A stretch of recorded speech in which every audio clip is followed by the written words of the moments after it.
A relative, Kwiri Shipanganjara, informed NBC News that preparations for his funeral and burial site will be deliberated upon and shared by the end of the week. Shipanganjara, however, refused to confirm or deny widespread speculation that Kerina succumbed to coronavirus. Prof. Kerina passed on yesterday, and we just had a meeting with the family members to discuss the logistics on what can be done in the next few days.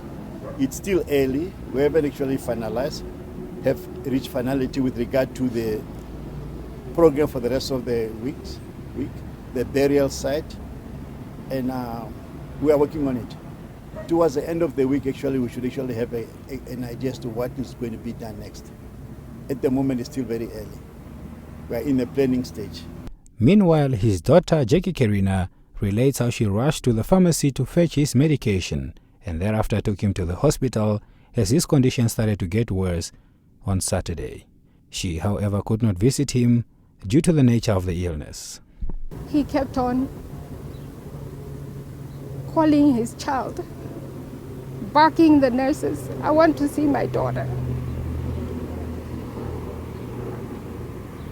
I didn't know that it was really time. But he was a very strong man. He pulled through. Even when we were driving him to the hospital, he was in my car. I drove him the last part to the hospital.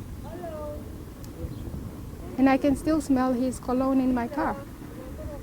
An inconsolable Jackie, who lived with her father in New York before eventually returning to Namibia, described the late Kerina as an international icon who served his country diligently.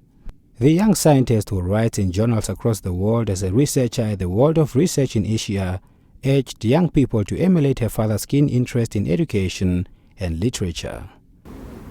The last day I was with him, it was since the Sunday of his birthday.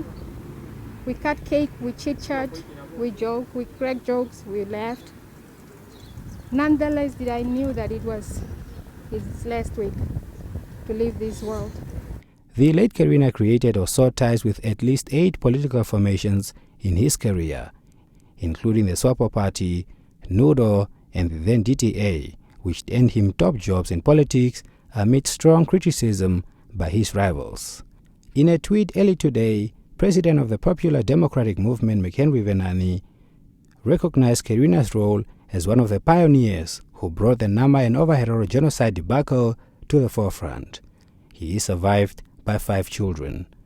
Kaipa Herwekanji, NBC News, Windhoek.